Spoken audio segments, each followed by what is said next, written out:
What's up, everybody? This is the Toasty Podcast. Today, we talked about Kanye, propaganda, Russian history, economic consequences America faces right now. Yeah, how the Ukraine conflict is going to end, nuclear weapons between Russia and the United States, Andrew Jackson history. Ray Dalio and his idea of principles of changing world orders. We talked about maybe a little bit of a future shop talk episode happening. Maybe. And we talked about more than that, but hey, right now, thank you for listening. Stay freaking tuned, and let's get toasty. Let's do it.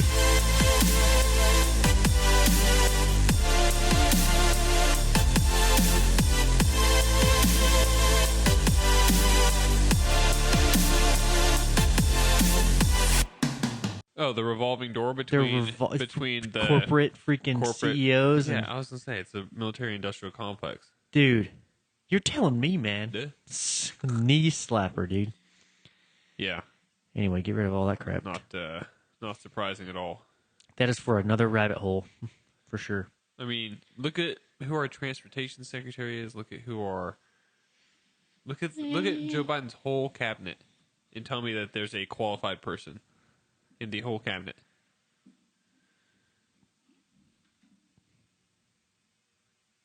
I mean, I don't know the whole cabinet, to be honest with you.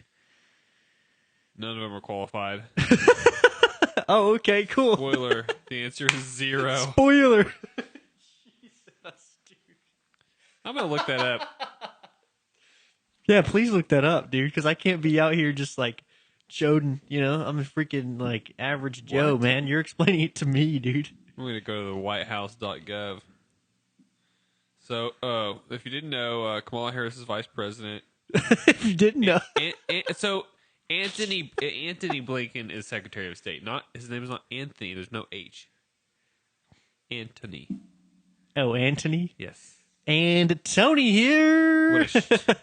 What Anthony. a shit name. Whoa, Dr. Janet Yellen is the Secretary of the Treasury.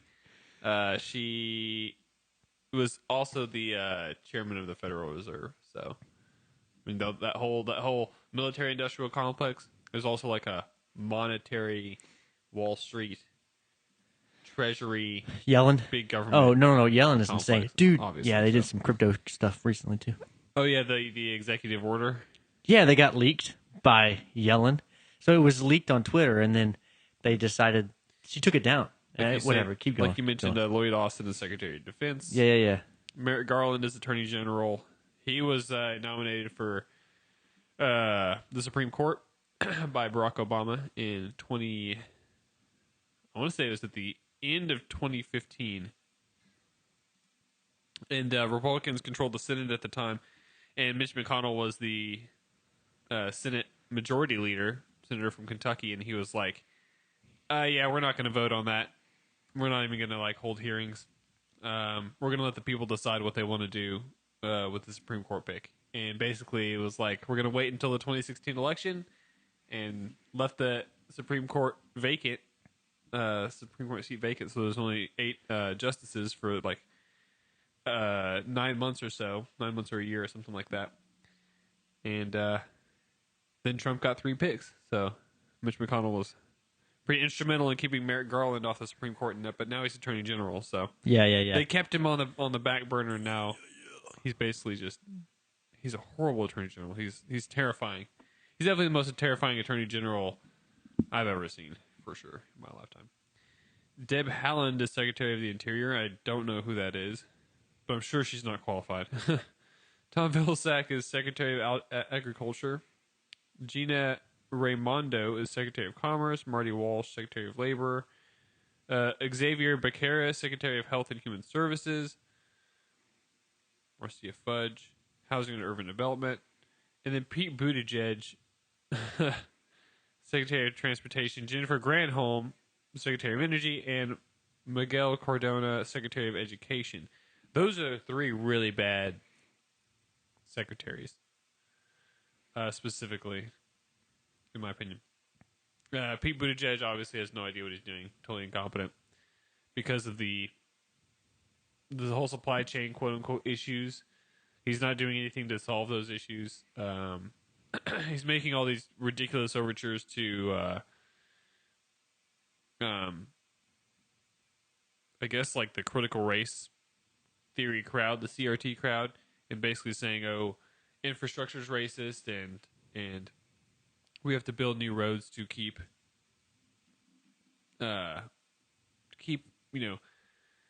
minority neighborhoods closer to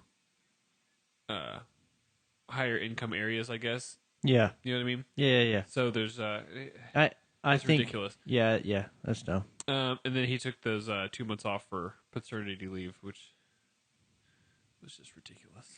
Yeah, all the What are new you like doing? the ideologies, identity politics, it's taken over. Jennifer Granholm Or is didn't it way- know during her press briefing. She was so unprepared that she didn't know how many barrels of oil that the U.S. consumes a day. She said, "I don't have those numbers in front of me." You would think if you were giving a press briefing and you were the Secretary of Energy, you would probably know how many barrels of oil the U.S. consumes a day. That should be like the top number on your fact sheet. Your I'm fact going to sheet. look up what she did because That's hilarious, dude. What the heck? she has no business being. She's Canadian American, first of all, so she's not even like one of us. I'm just kidding. Oh my Just kidding. God. Just a joke. Okay, just a joke. Okay. Oh man, So dude, she's slap him in the face, bro. she's a Canadian American. This is what Wikipedia says. So whatever Wikipedia says, she's a politician, lawyer, educator, author, and political commentator, serving as Secretary of Energy. That's At least the Secretary of Energy under President Trump was Rick Perry, the governor of Texas, right. Yeah. like the most energy producing state in the union besides maybe Alaska. Yeah. And we were number one in wind energy, one of the top oil producers in the country, in the world. Golly. Golly. He's and You know, I agree. He's more, fit for the job or whatever you said. of course. And So right now we're he did a way breaking better down job. why all of the cabinet, current cabinet, is not just qualified. for fun, just because I got off on a whim. Let's go, dude. This is good. This is just tell everybody, dude. This is great. So Pete Buttigieg he went from being mayor of South Bend, Indiana, to jumping to Secretary of Transportation. Like the guy, actually, the number one complaint from him being mayor was he couldn't fix the potholes in town. And that's why he wasn't going to win re-election. So he was like, Civil I'm not engineering. going to win re-election in South Bend. Might as well run for president of the United States. Then he got so much traction and notoriety because their field sucks that bad. They have no talent. They have no real ideas. They just have a bunch of like socialist crap that he somehow gained a lot of popularity because he's like a good-looking gay dude. And now he's Secretary of Transportation because they're like, we got to find a place for him. He's a rising star. He's gonna be president because he's gonna go from mayor of freaking South Bend to Secretary of Transportation to president. I think there's probably favors involved there somewhere, along the way. He knows some people or I whatever. told a coworker. You got to know people, dude. I told a coworker, I can't say it, but I can't say it, but. On the next Shop Talk episode, I'm going to go ham on Pete Buttigieg. I'm going to go so... Dude, on the next effing Shop Talk. That's ham. hilarious, bro. Every once in a while, guys, if you guys Yes. are listening in, we do Shop Talk episodes. And what it is I used to work in Yeah. dealerships, and he works in dealerships now. Matt does. Oh, it's and so unfiltered. we have some people on, and we don't really filter anything. Yeah. Fair warning. So every time we have one of those, I do warn people, of course. And It's very explicit. anyway, because, Shop Talk, that's why it's called that. It's exactly a why super it's fun called that. episode, but they're very explicit. And there's not usually like a main topic we talk about on those shows. So, dude, hey, do you like the way I set up the mics, dude? They're a little bit different. They're up instead of down. Yeah, I noticed immediately. You're like, what the heck are you talking about, dude? I totally noticed. And I was like, wow, this is great. Oh, wow. Well, I just, I didn't know if it was in the way we had it before, lower. It was like going down. It was weird coming from the bottom. Now we hear. No, I'm just kidding. Amazing. Anyway, dude, is that all the cabinet? Did you go through all of them? No, you didn't?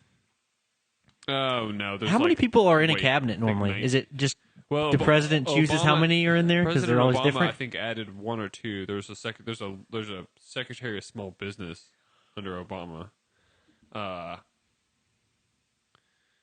We can. They can just add yeah. different positions because yeah, they want can, to or whatever. They can do that because they're president, but there's a lot of that means creating a whole new bureaucracy, which of course the Democrats love doing that. They love the big government. Yes. Yes, indeed. Yeah, I think I don't know taxpayer like we don't get to vote on a next cabinet or like a new cabinet member like that, like a whole new position.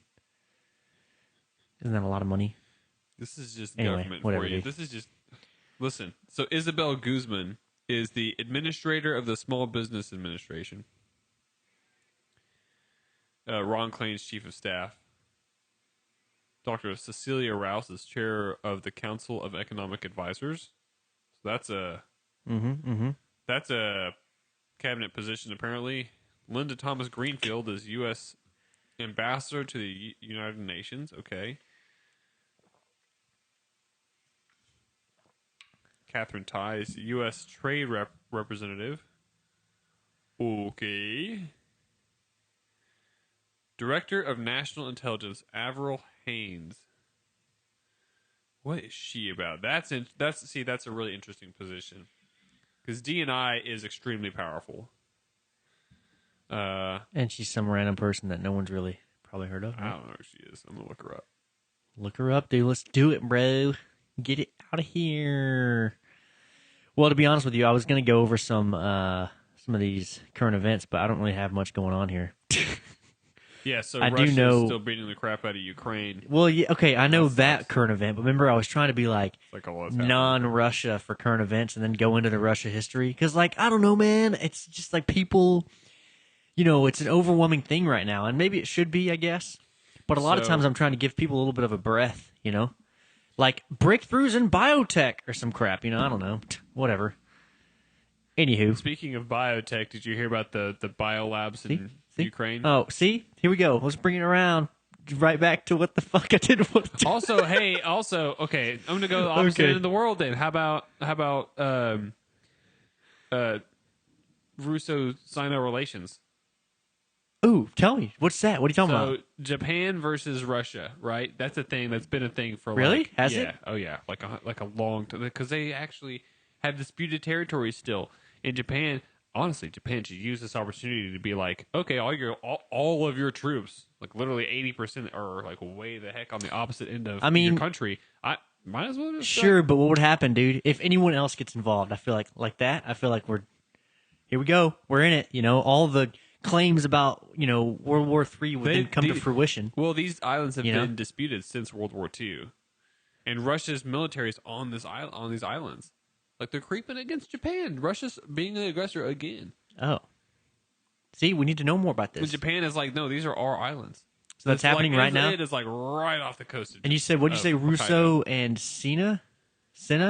Russian Japanese relations. This is what I should have said. Oh, okay. Yeah, to put it plainly. Yeah, you should have. I'm just kidding, dude. Yeah, no, that's crazy. So that's also happening. Yeah. How long has that been going on? Like years? Like what are we talking about? You said Oh. since World War II, but like That particular island dispute has been going on since World War II, but are they escalating? Is that what you're saying right now? Russia Do we versus know? Japan's been a thing since the turn of the century, as far as I know. Since the turn of the 20th century, as far as I know. Yeah. From Is it escalating? or Or are we just talking about it because mildly, it's a thing? I would say. So you're bringing it I up saw because you like a think blip on the maybe. news, and I was like, oh wow, that's pretty interesting. Okay, maybe you're just saying maybe Japan should do something right now. Now would be a good time I because don't know Russia's about all super that, dude. distracted. Okay, But hold hey, on. I watched the. Here's what I'll talk about. Let's talk about some stuff here. So I've got some things actually. I've got a little tidbit. I got a monologue while you're looking up stuff. If you want to, that's fine. It's kind of for the Kanye West documentary, right? And I see a lot of people talking about how they don't like Kanye West and stuff, right? This is random. This is literally not like a crazy news thing. It's just a monologue, dude. Sure.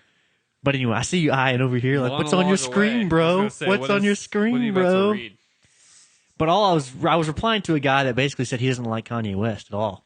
He was just bashing the crap out of him, and I'm like, Ignorant look, fool. I get it. Like the guy is like a Donald Trump. We don't want to hang out with the guy, but he's done some stuff, man. Anyway, most people that do what he did aren't the best people in the world. Do you want fame or a nice group of people surrounding you? I commend him for sticking it out and finishing what he started in 2000 or whenever it was. I can't actually remember. However, now I just see him doing the same moves anyone else would do in his position, and that's not bad, but it also isn't really creative. So you can kind of tell it's all business. That's essentially all I wanted to say. It's really what that boils down to. At the end of the day, if anyone else was in his position, they would probably do the same thing. I know that's kind of the route Jay-Z went. He went into making, freaking fire hits or whatever, and then he was like, he made his money and he's good, and he did well with that money too. He didn't freaking squander it, at all. He's like owns art and crap. He's like invested it and stuff. Right. Smart guy. Wise investment. Anyway. Or he just gave it to smart people to handle his money. Right. That's another smart decision, If you realize you can't do it, be financially stable yourself or whatever. Anywho, another thing I wanted to bring up is from last episode. We talked about the firing that was going on, the missiles that were being shot towards the nuclear plant.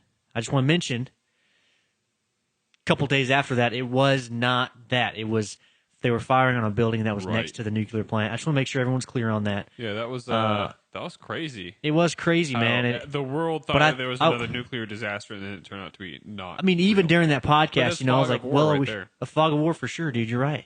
But even during that, I was like, hey, guys, be sure, some of this stuff could be overblown. Some of this stuff could be propaganda. We don't know. We really don't. What we find out. And when we spit out all this stuff, we're just aggregated news sources is all we really are at the end of the day. It sounds dumb, but people don't like to go looking for all this stuff like we do, so I guess that's kind of what we're doing here. Yeah. Another thing I wanted to talk about. Dude, I watched first of all, I watched V for Vendetta, and I had never seen that. Oh, wow, yeah. Right? Your mind Why was the heck blown wide open. That's one of the movies that I should be the guy that has seen that. Yeah.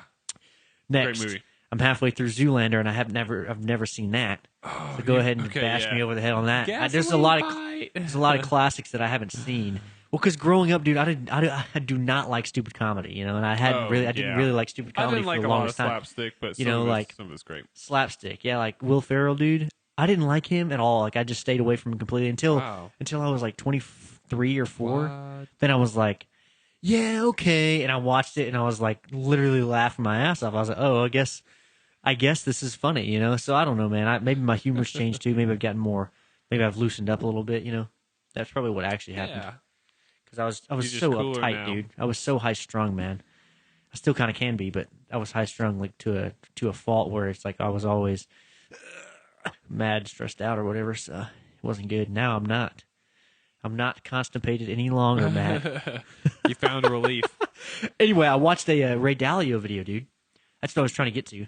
All that rabbit hole of movies and stuff. Yeah. Dude, Ray Dalio, he narrates some like animations he puts on YouTube. And one of them was the changing world order. Now, the thing is he has a book that's the principles of how to handle the changing world order. It is a pretty freaking good book. Are you looking it up? No. Dude, what a guy. Oh, okay. Anyway, it's a pretty good book. It's I haven't read it all the way through. I've listened to some of the audiobook, but I watched this video that was basically a summary of it, kind of. Mm-hmm. And it basically explains how Ray Dalio, he's the guy that created a hedge fund and on commodities, and he watches markets like that like crazy. And since it's commodities, he knows a lot about the economics of countries just in general. He's been doing this forever, right? So essentially, he was able to figure out a pattern between changing world orders, and he was like, and it's like a cycle. It's like it happens. He's like, it's not like America and China are the first ones ever to have this issue coming up. Of course, yeah. And he's like, so he goes past. He was like, I don't know how many years back he went. He went all the way to Rome and did some stuff there, and then he came forward, and he was like 250-year cycles, basically. That's what he was saying. He was like, I've heard that what too. the heck, dude? I've heard the and he goes to cycle theory. Yeah, he goes to the Dutch, and then he goes to Britain, and then he goes to freaking London, and he shows you the financial centers. How long has it been for the U.S.? It's crazy, man. We're on the decline. 70s, yeah. Supposedly. So he said 250 years. What hasn't happened yet is people aren't ready to totally give away the dollar yet. That's the only thing that's keeping it from... It doesn't make sense. So, like, whenever you get to a certain point, the dollar devalues itself so much that people just like Crypto. are disgusted with it, and they're like, "Get Crypto. out of here." Yeah. Well, what's replacing the dollar literally right now steadily? The yuan, dude, or the yen, or whatever you call it. The yen, not the yuan, but it's spelled Yuan, I think.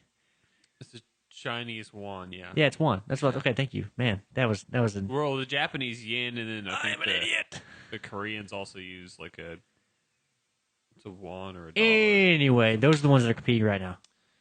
Makes sense. Yeah. Well, But crypto, you're China right, manipulates I their guess. currency like crazy.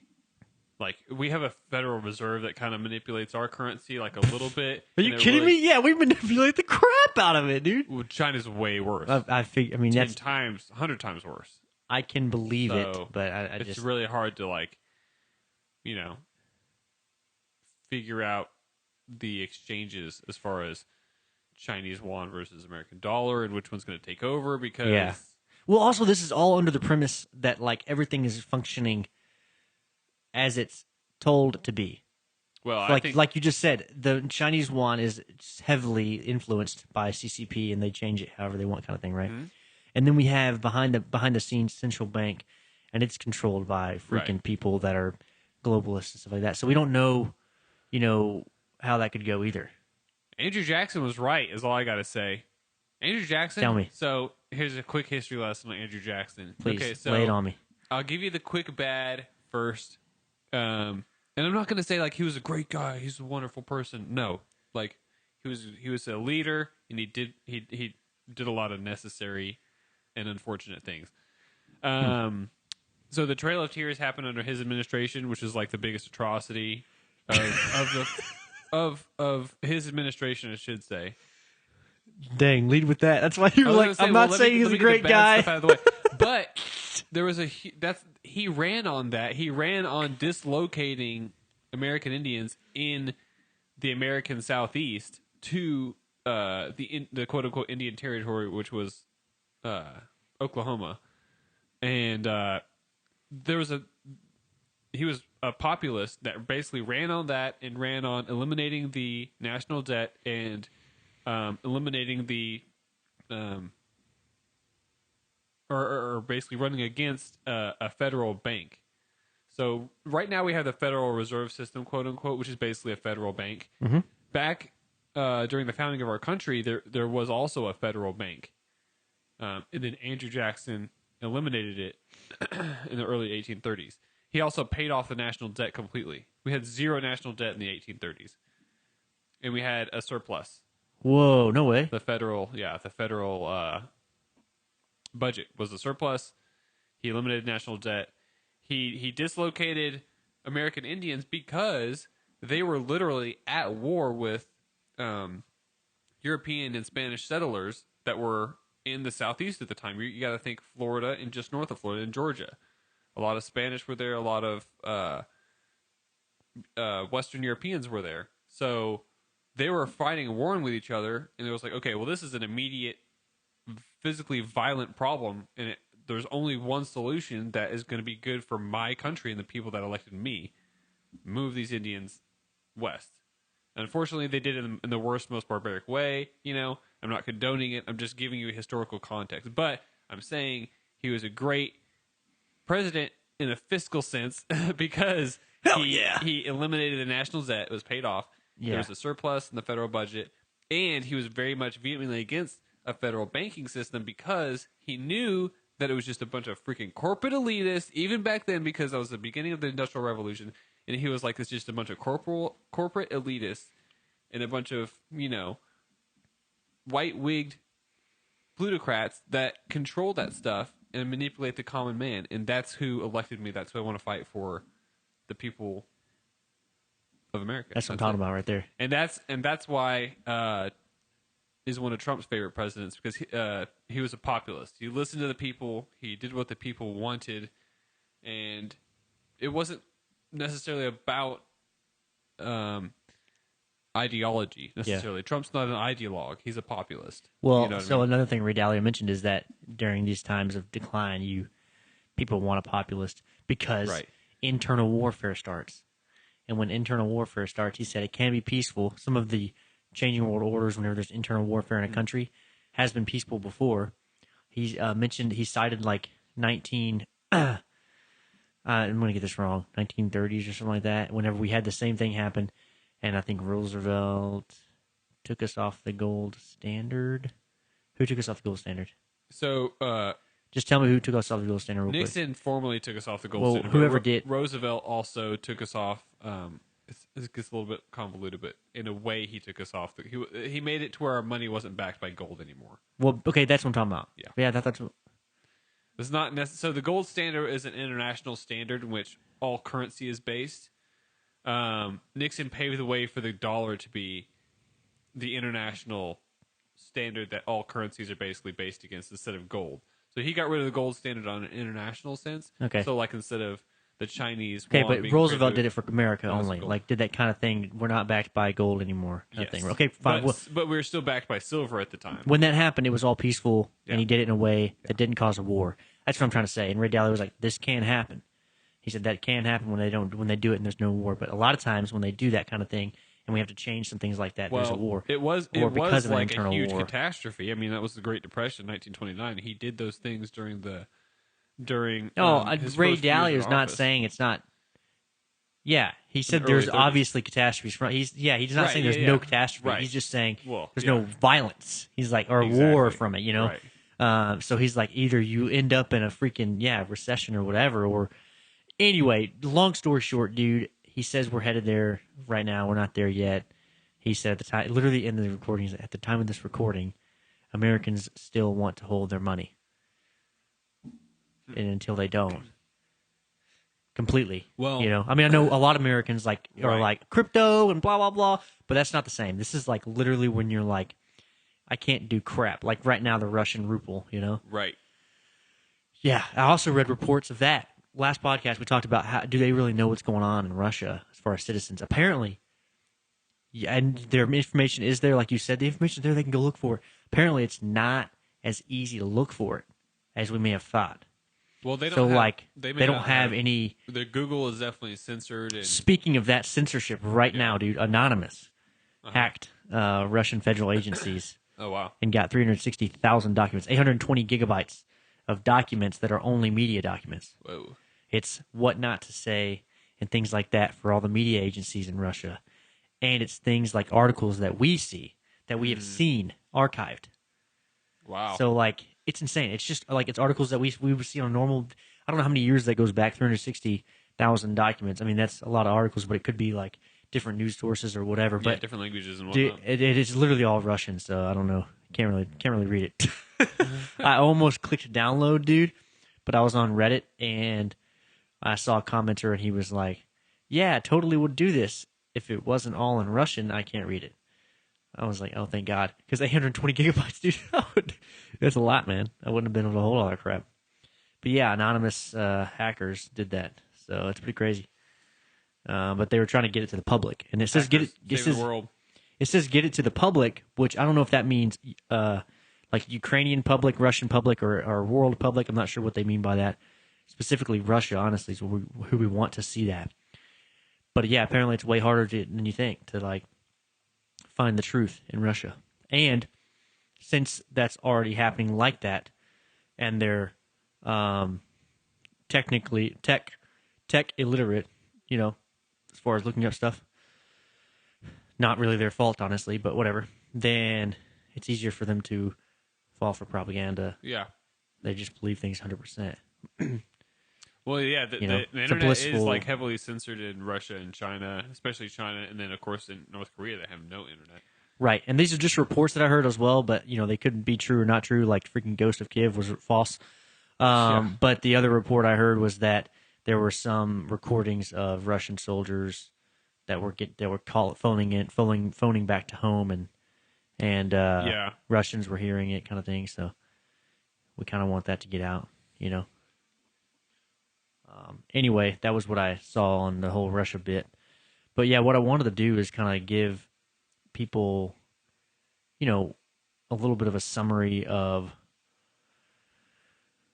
where this is coming from, you know, because I still see articles right now that are listed, and they'll mention the Russian-Ukrainian war, and they'll say the unprovoked Ukraine or unprovoked Russia or whatever in this war, and I'm like, well, I don't know if it was They weren't provoked with violence. technically unprovoked. Sure, yeah, with violence. Right. That's what I don't think. People are still acting like this is a blindsided attack, and I think it's more of a ignored Yeah. attack. Exactly. If that makes sense. It was but I don't really want to get involved.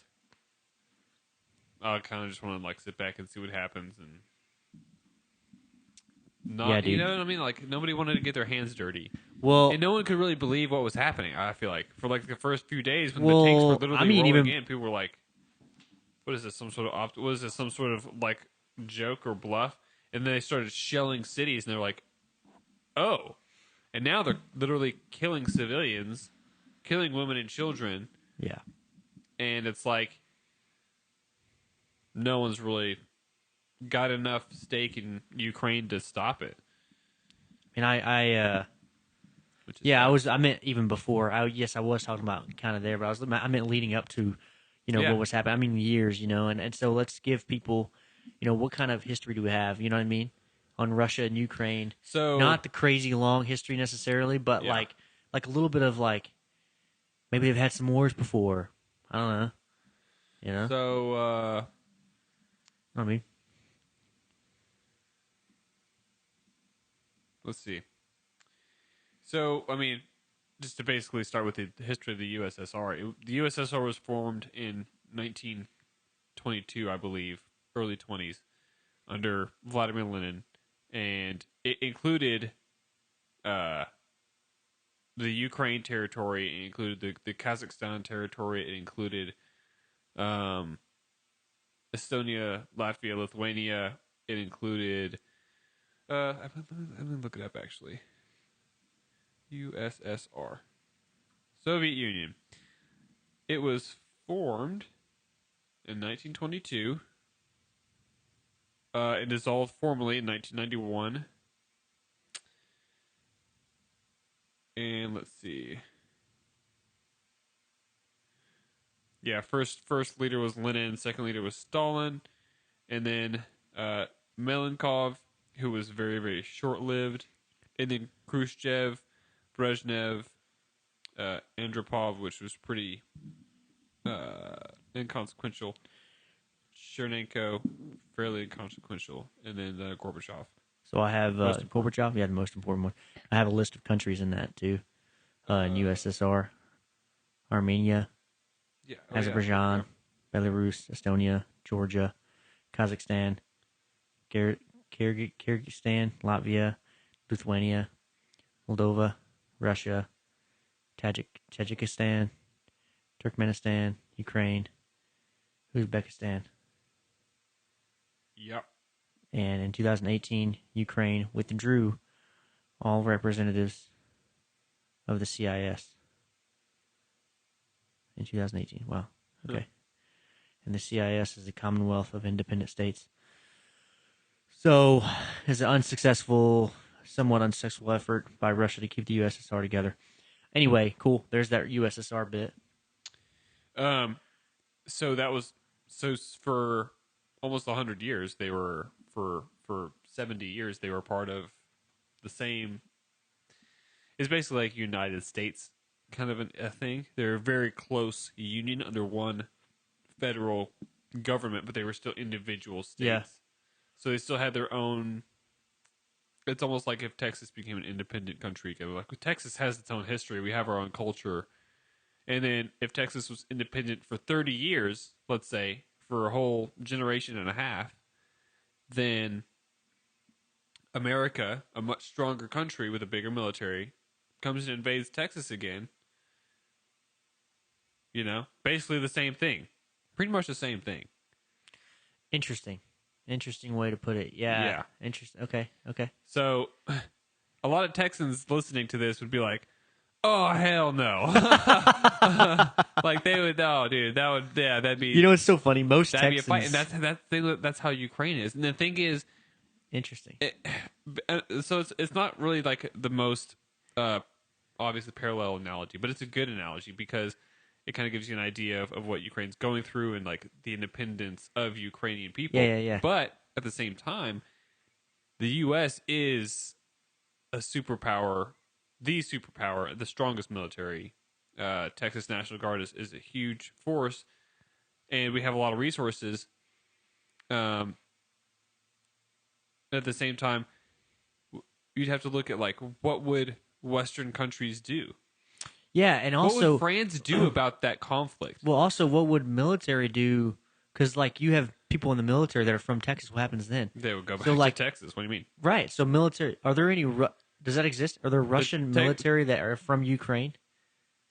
No. Could that exist? No. Or no, that can't exist. No, they're two different countries. So I think there's some more nuances, of course. Like you No, said, okay, parallels aren't- no. I didn't know. I'm getting into the nitty gritty here, so I guess whatever. You're conflating the hypothetical I have. So the okay.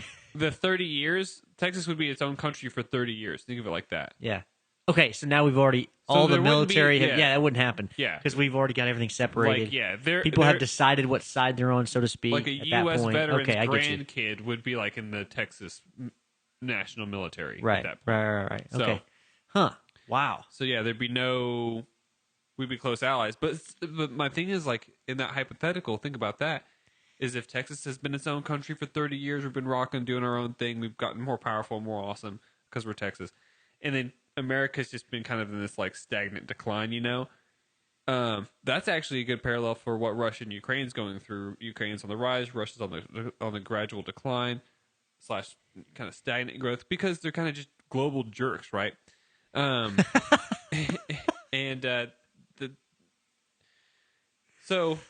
Yeah. um And Putin is like old. but in that analogy, like he's 69. So what would France do about that? What would the UK do about that? Whose side would they be on? Well, you've had 30 years for Texas to figure out the ally situation, right?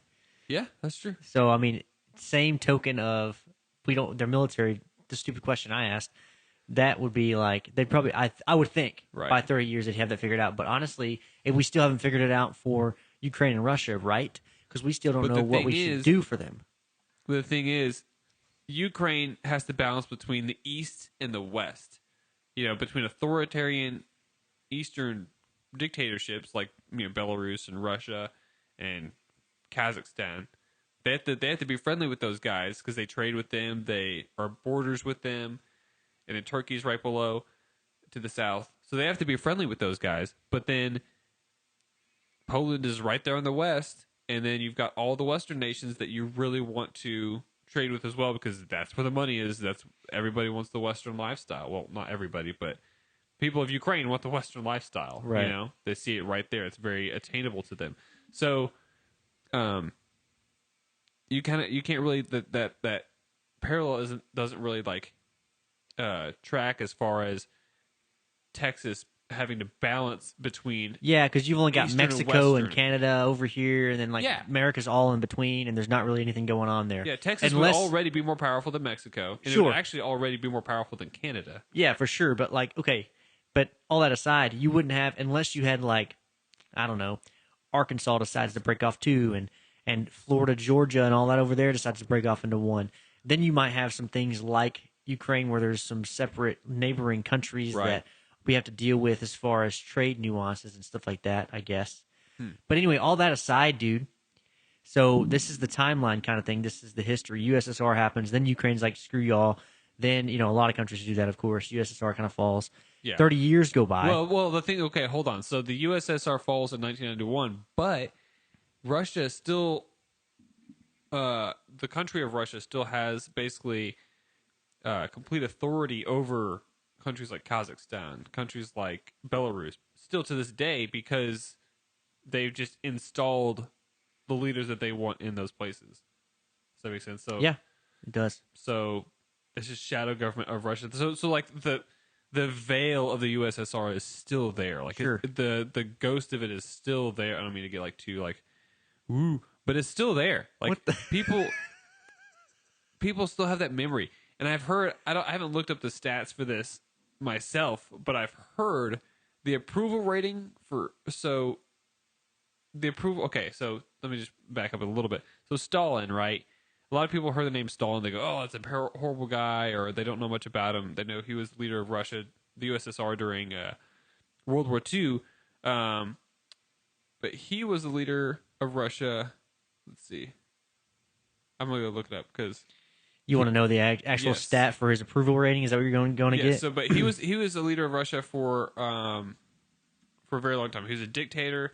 Yeah. He basically killed Leon Trotsky, which was it was so Lenin was the top guy, and then Leon Trotsky and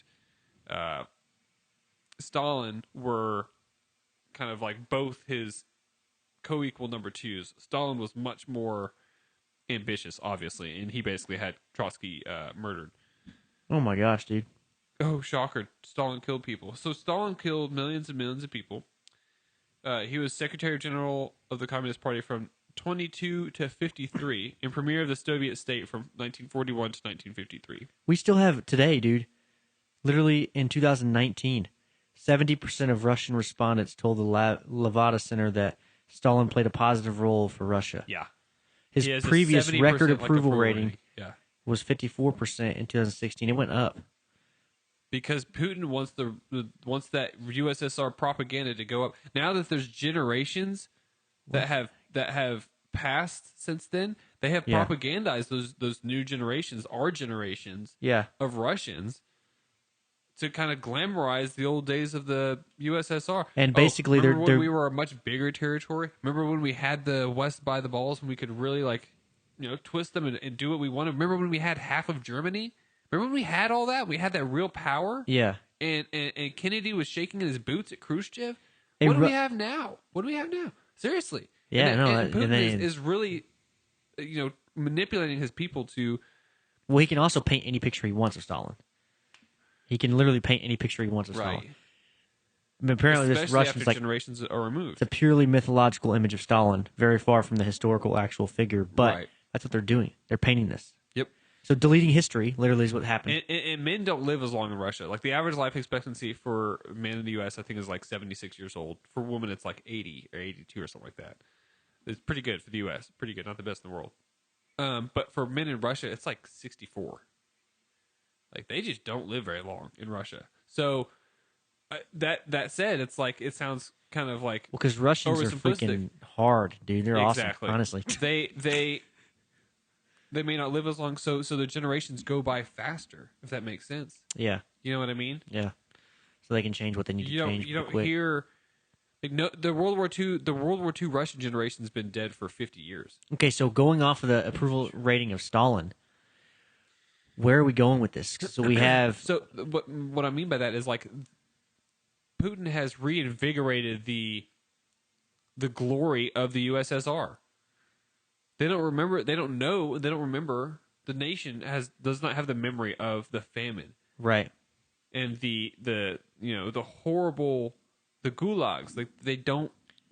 It's not talked about. And like if they did, they moved to America. The concentration camps. Like Russia had concentration camps just like the Nazis did. They just weren't punished for it. Right. You know? So, because they got nukes. Because of spies. That's basically what it came down to is they had I can't remember the predecessor to the KGB, but the FSB had some of the best spies on earth. They outspied us in so many ways. And a lot of our intelligence networks were so just bureaucratically bloated with crap and horrible employees that they got a lot of our information, and that led them getting the nuclear bomb way faster Right. than expected. So Soviet spies. back to this Ukraine-Russia. So 30 years, roughly. You said 1991, Yeah. and then up to now, Right. Russia and Ukraine have been separated And they've been basically a shadow government of of every other country around Russia them. installed. Well, they've been in Ukraine this whole time too. And then Until recently. when did the new president Zelensky? When was he put in place? I believe in 2018. Oh like yeah, that. because that's whenever it says they pulled away from CIS. So Yep. he was put in place after acting a president role on a movie. So yeah, so pretty crazy. Zelensky was like He's got a crazy story. It's so cool.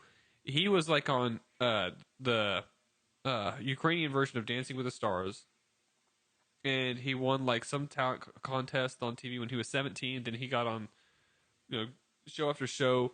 Then he got on that one show. I don't know the name of it. It was a show that he played the president on. Like, he played the president of Ukraine on this Ukrainian TV show. Yeah, right, and right, then right.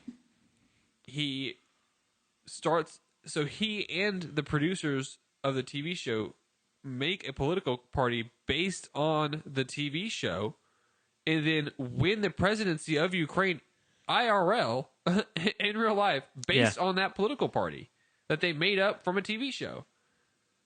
And it was kind of like a huge Well, populist because if movement. the TV show is popular, Talk people about like the it. most popular TV show of all time. Right, dude. Like, dang, it won a national presidency, and I don't know how popular Big Brother is, but imagine a reality TV show like that having a political party because it's political, and then imagine what the heck? That would be so weird, dude. imagine Julie Chen just being like, everybody loves Julie Chen, right? I don't know. She's who that the is. hostess of Big Brother. So Oh, okay. I don't actually watch the show that much, dude. But that's awesome.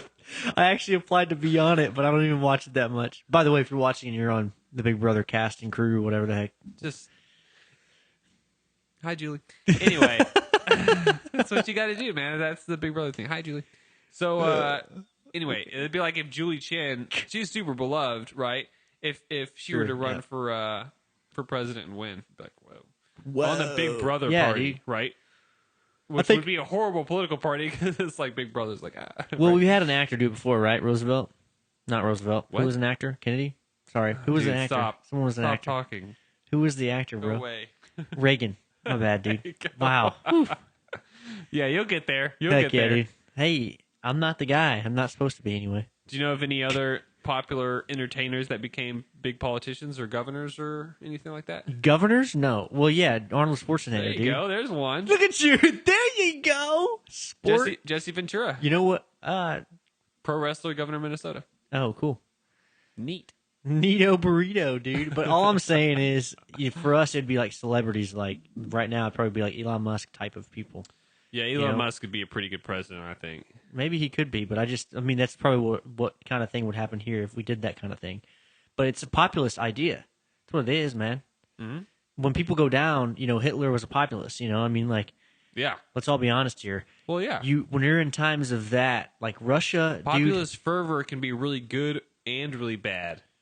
Yeah, if we keep going the way we're going and we alienate, let's talk about that part of it. But we've got, so in the history sense, the timeline is USSR, 1991, they get out of it. Ukraine and Russia are separated. But they're Russia still basically kind of controls, like- Russia right. still kind of controls Ukraine. 2018 hits, Zelensky's in, Russia no longer controls Ukraine. Now they're leaning more towards the West. But Russia immediately starts saying, if you guys join NATO, We're going to beat y'all up. we're beating y'all up. This is Well, the 2018. thing is, if they join NATO, it's too late. Ugh. Then Right, NATO right. gets involved. And They I'm- have to. Article right. 5 says if there's an attack on one, it's an attack on all, and we all swoop in, and that's the full might and fury instantly of the U.S. military. I'm surprised we haven't seen. With German efficiency. Can you imagine how horrifying that would be? Anyway. I'm surprised we haven't seen any other neighboring countries that are shadowed by Russia joining in the fight, You mean like Belarus? Or Syria? or any of these. Yeah, both of them have gone in. So yeah, that's actually happened. But they're was going. being They're going. Okay. But yeah. They've gone against- Belarusian troops are going into Ukraine Okay. right now. Okay. Same with Syrian troops. Okay. I've heard reports that this is all subjugated to fog of war, BS stuff, but in propaganda, Ukrainian propaganda is just as bad as Russian propaganda right now. Oh, So- for sure. The and ghost of Kiev. Ukraine. Don't get me wrong. Ukraine is still a corrupt oligarchy. Like, it's still a really corrupt, not so good government over there. So Right. it's not like it's good guy versus bad guy, clear as day. Well, I've said Black time and and time white. again. I'm for the Ukrainian It's people. like- I'm not for the Ukrainian government. I'm not for the Russian government. Right. The people matter. The people are the ones that are suffering right now. Right. And Zelensky is putting on a brave face, so that's good. He looks like he's being a good leader, so that's good. I lost my train of thought. Yeah, for sure. Well, the neighboring countries are coming in. Syria. So So I heard reports about Syria. How about them getting offered $300 to just basically pack up all your stuff and go to Ukraine and fight for Russia? Wow. These are reports, but that's crazy. I mean, $300 to upend your whole life and go fight in some country that not a you've lot of never money heard at of all. and you don't care about. Oh, dude, yeah, but they're like, But is it a lot of money for them? Oh, yeah. That'd be like $20,000 for us. Wait, $20,000 to go fight for 2 weeks? Yeah, let's go. Oh, I see what you're saying. Yeah. Yeah. Any other countries? No. Are there any other countries over there that would do it? No, not that I know of that are offering actual troops. But Interesting. China's like kind of tread lightly. We don't want to disrupt the whole global markets, and I mean, China's economy is like teetering. Like they're, no matter how they say it. A lot of people on the right want to really like make China look to be this most terrifying, horrible thing. They're not that scary, but they are a really bad actor. Like they steal hundreds of millions of dollars of intellectual property every single day, and they're not being punished for it globally or by the U.S. Like there were some sanctions in the quote unquote trade war under Trump, but little was resolved as far as that. Well, so let's talk about the cyber warfare then. I mentioned these hackers against Russia right now, anonymous against Russia right now. But we also have McDonald's not selling anymore in Russia. They literally canceled all of their stores. They closed down every McDonald's in Russia. They're paying every employee indefinitely right now. Whoa. Yeah, it's crazy. They're paying every employee of McDonald's, but they closed their stuff down. Huh. It's 10% of their profit. So 10% of their world profit or their yearly profits are from Russia. They're just cutting that out. They're wow. Get out of here. Coca-Cola did the same thing. Coca-Cola is cutting off all products from Russia. See, I don't like this. Here's why I don't like this. Idea, 'cause that's Western you just talked about generations and how quick they are in Russia. Let's add our influence, cutting them off completely. Imagine kicking your kid out of your house because he does something you don't like. Let's say your kid comes out to you and you're like, we don't appreciate that in this household. Well, get out. Let's use. You know what I'm saying? I need to figure out something. Let's use good. a better analogy. Thank you. Let's just figure out a better analogy. Please help me. Listen, he sneaks out and wrecks the car. Oh, there we go. That's good. That was too because I was doing something way too far. He's in double trouble. Yeah. Okay. Yes. And he's like, oh my gosh. What are you gonna do? He's busted. Well, you don't you don't kick him out like that. Yeah. He's 16, bro. You're like, let's use another analogy. Thank you, Seth. Apologies, everyone. Anyway, I agree, and that's what we're doing right now. Speaking of gay, did you hear in Florida they just passed this law? I'm dead serious. Don't say gay. You cannot say gay in the state of Florida anymore. Right. Like the whole state. If you say gay, they will come and arrest you. Will they actually though? Yeah. Are they actually going to enforce this random law? They have cameras everywhere and microphones like attached and stuff, and they have facial recognition. If you say like that, like if you just mouth gay, no way. They come. Yeah, dude. They'll come. This sounds like some beat you with stupid like nightsticks. Bumblebee freaking article. What is it called? Bumblebee. The Rumble? I don't know. It's called some stupid thing like that. It's a little bee. The Babylon Bee. There we go. Woo, man. That was what? Dude, I got a lot of mishaps happening right now. But here's the thing. The Babylon Bee would say some crap like that, and you'd be like, oh, is that the Onion? Yeah. Actually, the Big Brother party that's real? One in Florida, and they have cameras everywhere, and you can't say gay anytime, any place, no matter what. This is real? 100% you real. Look like, not a violation of the First Amendment. Thank you. Yeah, I was going to say, No, come on, dude. No, it's totally Come fake. on, dude. The whole "don't say gay" bill in Florida is not even a real thing. Like it's dude, why did you do that to me, bro? You went all the way around. Like, there's no way that's real. It was Florida for one. Because first of all, so you messed up. It's funny. There's two things I want to say about this real quick. So this whole quote unquote "don't say gay" bill, which is not what it is. It's a bill that says you cannot teach about. You cannot make it a part of the curriculum, the official curriculum to teach about genders and stuff like that. Gender fluidity or basically any kind of sexual education for preschool to third grade. That's it. It's crazy that we have to have a law for that. It is. That's insane. And now they're calling it a don't say gay. That kids can't talk about their gay parents. The kids can talk about whatever they want. They can talk about whatever they want still. It has nothing to do with the kids at all. It has everything to do with the curriculum that the state yeah, public education, children. That's right. it. I think that is between. There's the line there between parents and kids. And the legislature and then is teachers, in charge of that. The legislature is supposed to guide this public schools and listen to the public and pass laws like this. This is what they're supposed to do. They're doing their jobs. So good job, Florida. And then the whole like Democrats called it the Don't Say Gay bill, and then immediately, which is not what it is, and immediately all of the mainstream media just jump on and parrot and say everybody just calls it. What do you think of the Don't Say Gay bill? What do you think of the Don't Say Gay bill?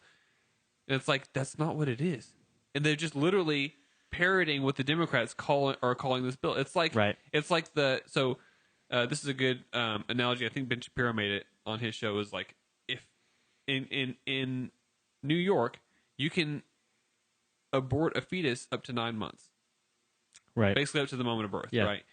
And it'd be like the Republicans calling this like the infanticide is okay bill, basically, or whatever. And then the media just going on everybody and being like, so what do you think about the infanticide is okay bill? You know what I mean? Yeah, I know what you mean. It's definitely what they do. They use the words against other people, their other whatever party. Against Republicans. Against Republicans only. I'm not going to tell you that they're the only ones that do that necessarily, of course, but Republicans, but they are Republicans more versus prominent. Democrats is one thing, but Republicans versus Democrats in the mainstream media and big media and big tech is a whole other thing, right? And all the major corporations, right? Like Disney, they're all on the Democratic side, most of them. Well, on paper, on purpose, right. Like it's Jeff whoever Bezos, squeaks. things like It's that. whoever squeaks the loudest, right? The squeakiest wheel. Well, speaking of generations, this has happened. We've let this happen. Right. Specifically, people of America have let this happen. And now, say that right now. I feel like now conservatives with the millennial generation specifically and below, subsequent generations after that are really starting to get a grasp of media and conservative media and starting to like take back the narrative. If Ray and culture is what we need. Culture is definitely what we need. Yeah. If Ray Dalio is right about what he's talking about as far as cycles of these incline, declines, whatever, changing world orders, the next generation, Gen Z, right now, that's like getting up to where they're like getting into everything. Yeah. Dude, it sucks because they're like the last generation of probably during the generation of whatever's going to happen. I would think. Within the next decade or whatever. Mm-hmm. The golden age is over, dude. We missed that crap. I freaking wish that I grew up in the 80s, bro. You know how sick that'd be? Lay it on me, dude. What do you got? You're like, nah, I don't know. Dude, it was so freaking badass, dude. No internet. You don't have to worry about that crap at all. It's not even there. Oh, dude, hold on. That would be so nice. Dude, you're playing arcades, dude. You're just hanging out with people, like just having a good ass time. There's music all the time. Like everyone's into music. Dude, everyone's into feeling themselves. Everyone's into like the love. Everyone's into all that crap, dude. You're just like, wow, it's amazing. It's like 80s was just from what I can tell and from what I've heard, it's a huge party. And 90s was also freaking sweet. Last episode I talked about the 90s because it was like all this stuff is happening, dude. All these new like renovations and like freaking inventions and the internet came out and everyone's just like freaking out, Now we're so far along as in the and then it just went like immediately just ruined. Like 99, dude. It like the freaking incline changed, bro. And then it was like, it really began. Gosh, a lot of people patriarch. Say it began. Yeah, we talked about last time how it began with 9/11, but I think really it began a little bit before that with the .com bubble burst. I mean, it definitely helped. Because then people realized the internet isn't like that was when people were like, oh, the internet is everything it's cracked out to be, right? And then when the bubble burst and all those big .com companies were really just valueless. Yeah.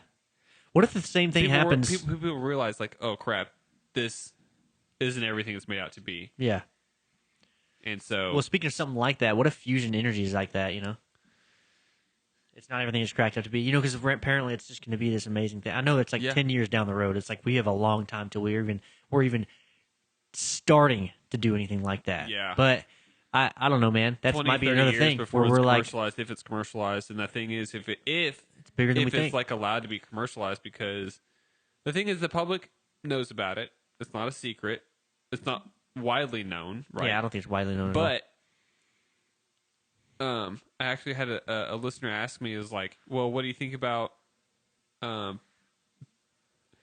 big oil basically trying to stop fusion energy? Yeah. That's a And good I was question. like, well, how powerful is big oil going to be in 30 years? When it's a viable alternative. Right. Big Right. coal, it's going to be like big green by then. And they're going to be like, heck yeah, let's do that. Yeah, I But agree. then, The only like- reason I brought that up is because we talked about fusion energy a couple episodes ago. And I was like, well, I guess I can kind of bring that up and talk about that a little bit. But yeah, man, going back to the Ukraine-Russia thing, we've given you guys a little bit of history. We've given you guys a little bit of a rundown. It's basically like if Texas was separated from America for 30 years, and then here we go. And then America invaded Texas. Yeah, then America invaded Texas. What the heck? We'd all be up in arms too. The other article I wanted to bring up real quick, it's just I don't know. I'm bringing it up we've talked about it before. The pig heart transplant guy. He actually died. He passed away. Kind of sucks. 2 months after the pig heart transplant, he is dead. Now, here's what I'll say about that. That does suck, and it is sad for the family. But going into this, he was definitely going to die, and before he even got the transplant, and he couldn't be on the transplant list at all because he was incompatible. So this was a last-ditch effort.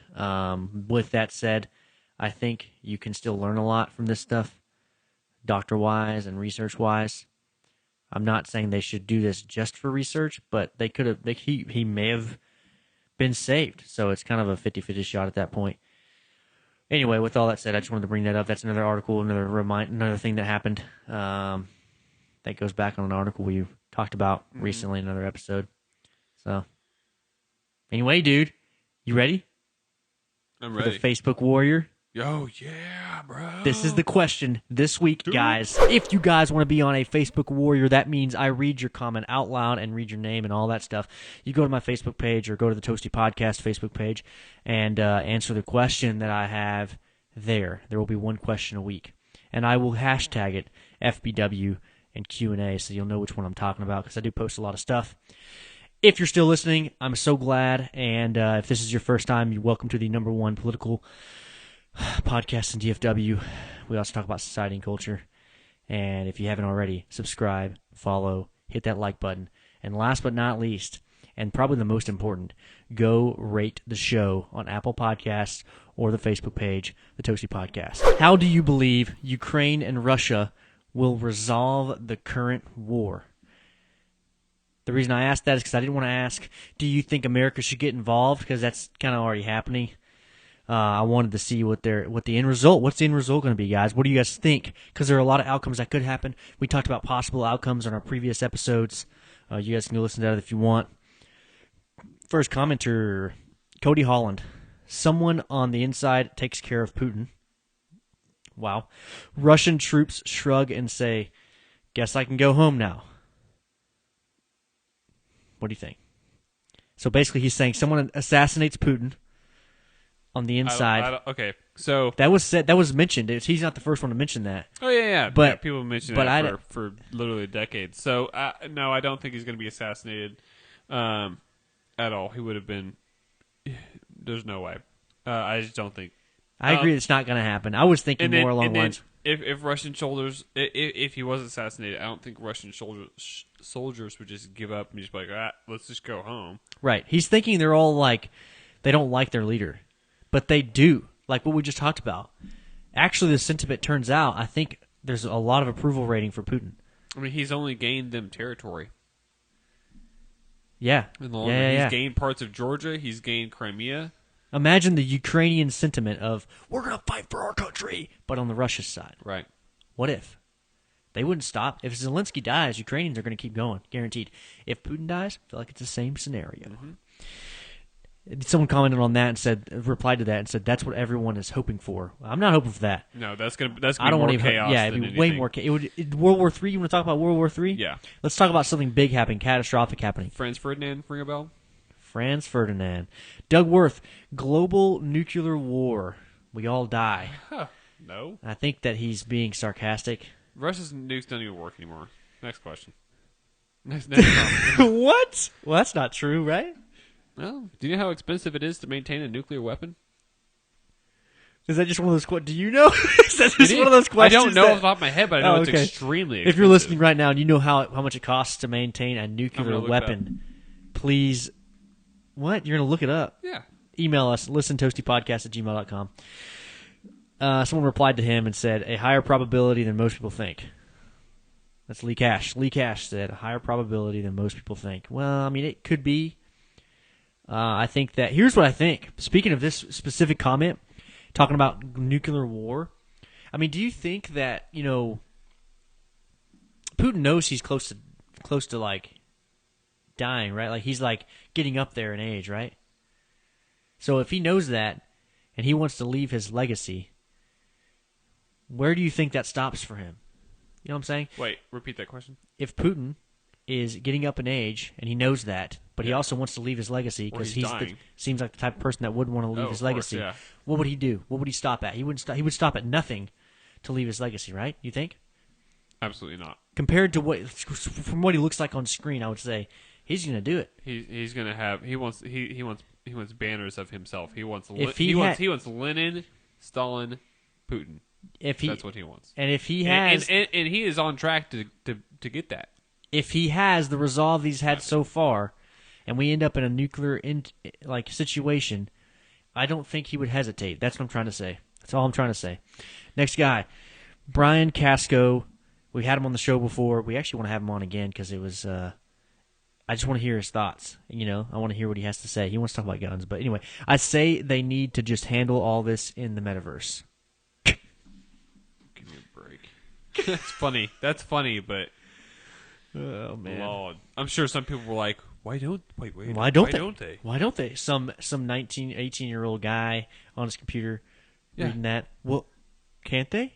He has a girlfriend in the metaverse, dude, making out with his VR headset on. Why dude. don't you just make babies in the metaverse, dude? Some ugly instead kid. of real life. Sorry if you're one of those kids. Anyway, Corey Evans. Corey Evans, bro, he comes in clutch every time. He gives us the actual answers we want. Like, he really thinks about it and gives us an honest answer. Honestly, Corey, if you're listening to this show, which I think you do, it'd be awesome if you came on with, like, a Zoom call or something. He's actually written a book recently, and I would love to talk about your book you wrote and how you got it published and all that stuff. Cool. Really awesome to acknowledge that you're just freaking doing it out here, plug bro. your book on our show, dude. Dude, plug it! If it resolves anytime soon, Russia withdraws, halts or annexes a small portion of the Ukraine, this conflict is becoming too costly for Putin. Does not escalate to nuclear war. No one wants to rule over rubble, and the clearest motivation so far for Russia has been a land grab. Belarus formally becomes a Russian territory, which it already is in practicality. However, I don't think Putin stops saber-rattling as long as he and Joe Biden are in power.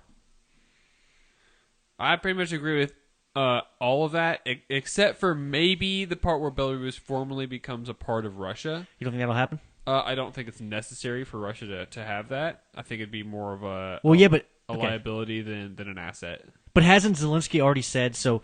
They've already tried to come up to negotiations, and Zelensky was like, "We'll just retract all talks of NATO for you," and Russia's still going. So here's Putin's the thing. Still going. Here's what I think is going to happen. Well, they just tack that in. Here's what I think is going to happen.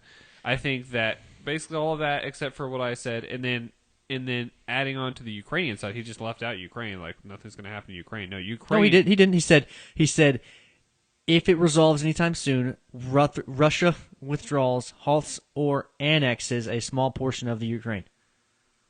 Yeah, he didn't mention anything about Ukraine. He mentioned Russia. Listen. Let me finish. Go ahead. So yes, parts of eastern Ukraine will cede to Russia. That's probably going to happen, including Crimea. Oh, I see what you mean. Go ahead. The rest of Ukraine will still be a country, and that will join the EU. That's going to happen relatively soon, probably within 2022. They will not join NATO, They probably never will join NATO because at least I think it's kind of an old, and I'm not a globalist by any means, but I think that the idea of a quote unquote buffer state is a very, I know we're not very far into the 21st century, but I think it's a very early 20th century and 19th century geopolitical idea. Okay, I don't think it's very practical these days. Like, Russia can influence America so easily just via the internet.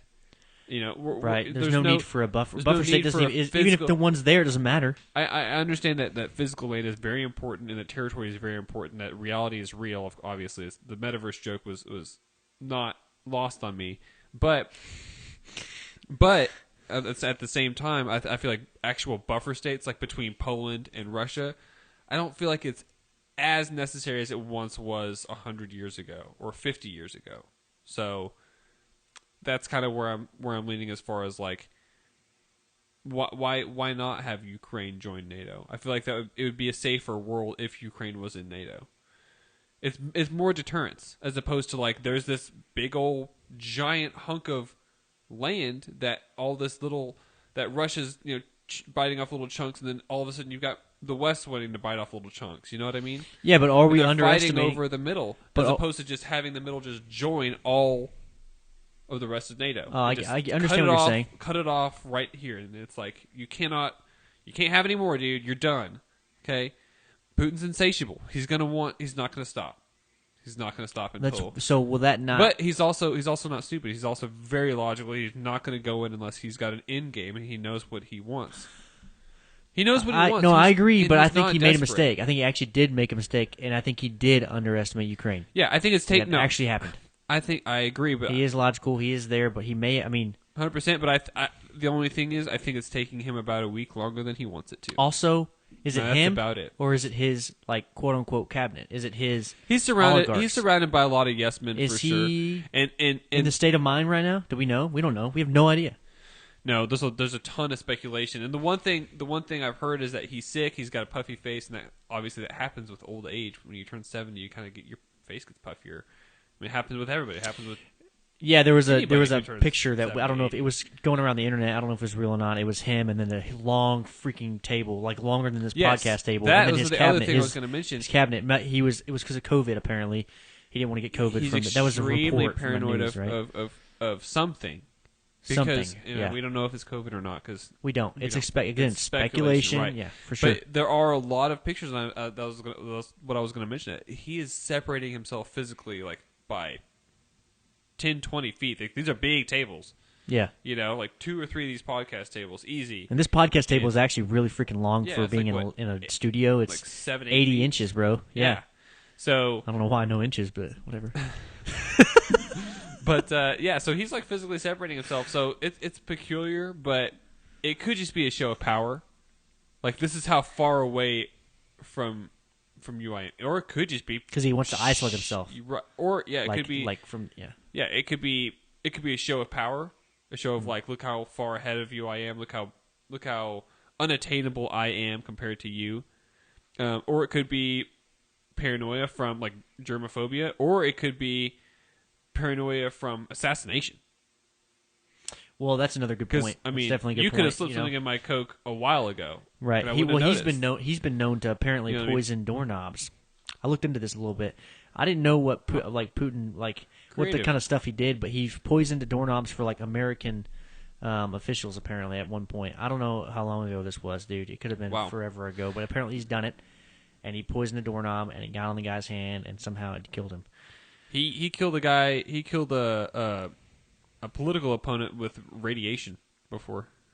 He made him eat like a radioactive cracker or something. No, he put it in like his tea, I think. What? Yeah. Okay, so that's a what radioactive isotope. You think? Like in his so, tea. do you think this guy? Speaking of all this stuff, do you think this guy is going to stop when we decide Ukraine is ours, or in the EU, or even in NATO? It doesn't matter. Buffer states don't matter, and you're right, they don't. But what happens when he's sees that? He's gonna nuke. When does nuclear war break out? You really think he won't, no matter what? Come on. Wow. Come on, dude. Why wouldn't he? Why wouldn't he? Look at him. He freaking radiated some guy to win. Because he would lose. Did Stalin lose? Did Lenin lose? No, they were winners. They won. Will he win? Will he lose if nuclear war won, breaks out? He won Georgia. No, the thing is that's the thing. He won't go into it if he knows he's going to lose. He's way too smart. I honestly believe that Vladimir Putin is probably the smartest geopolitical actor of the 21st century so far. Period. He's been in power this entire time, the entire 21st century, since 1999. Been in power. He's pretty much only won. He's made a few missteps, but nothing to lose power, nothing to lose territory, nothing to really hurt his country long term. I mean, these sanctions are doing some damage, but McDonald's will be open in 3 or 4 weeks.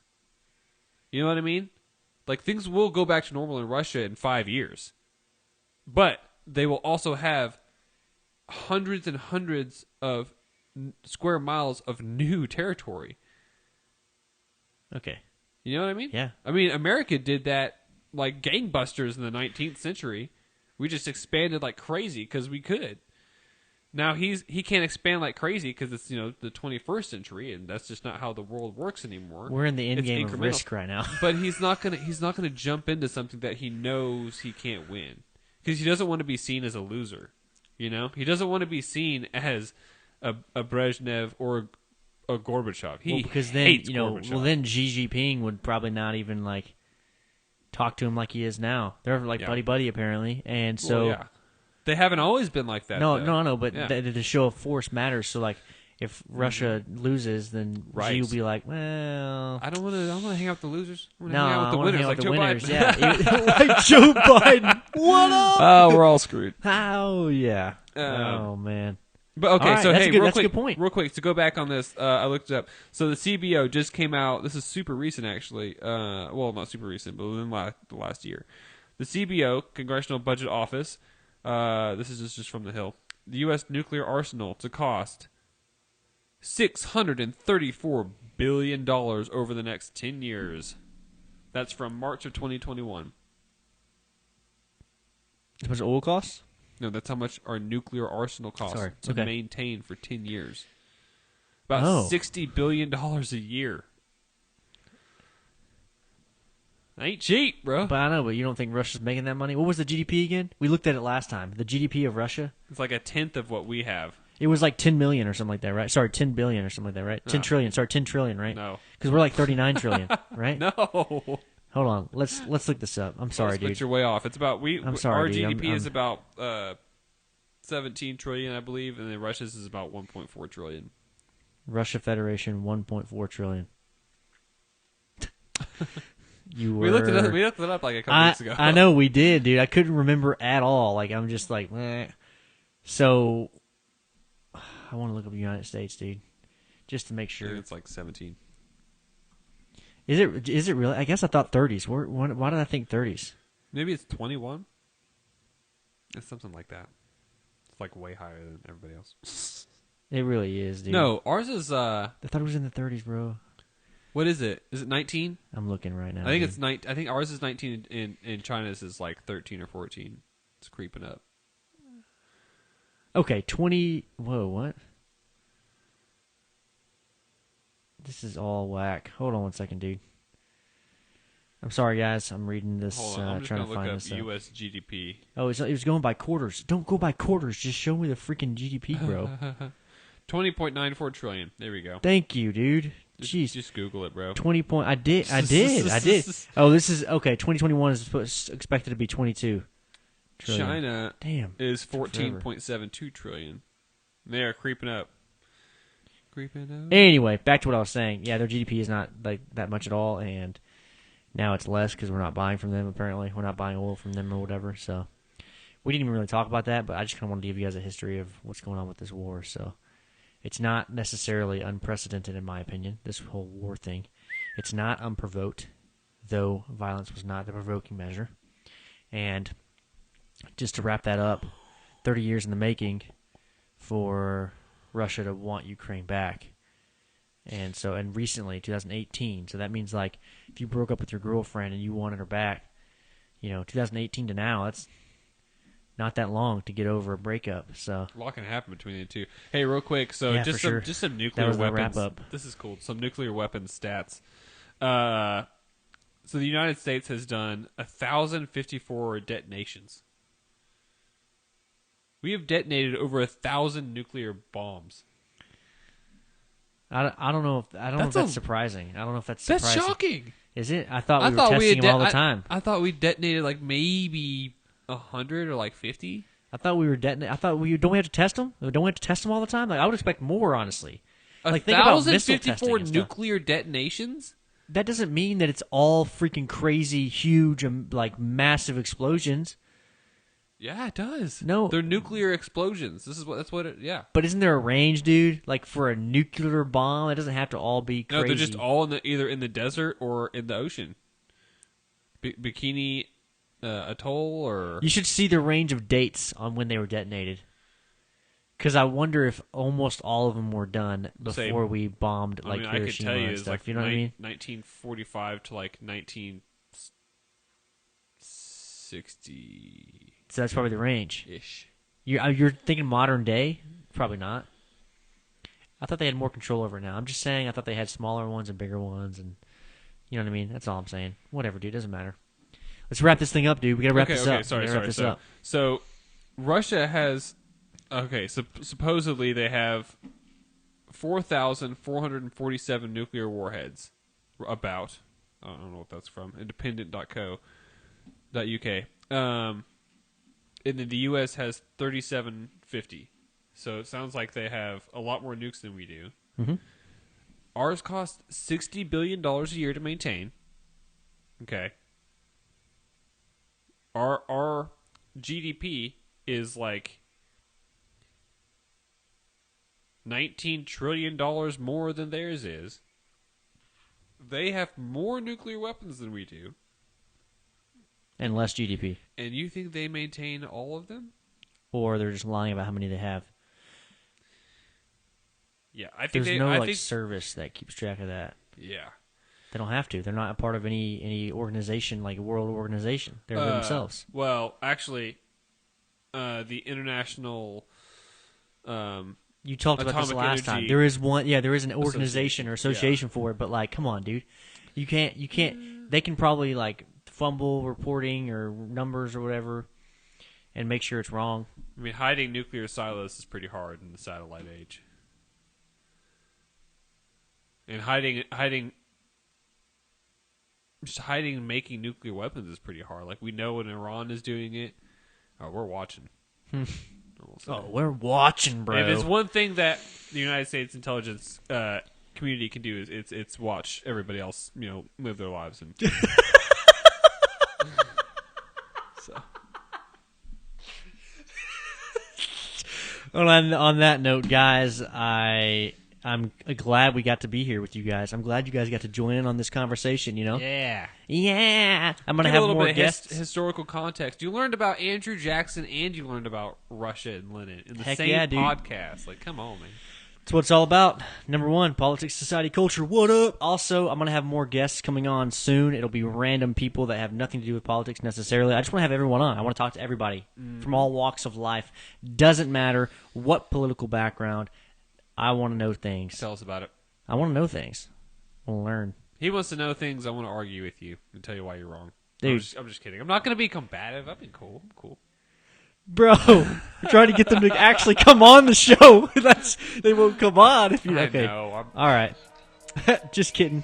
Playing dog. All right, guys. Stay toasty. I'm trying to call you girl. W-I-N. Life's not fair and I'm here for that. See when I seem to be back for that. Learn as I go, just snag for that. Back for that. But this ain't one of them boom boom paps and this ain't one of them smash collabs and I go hard like smash and grab, it's beer.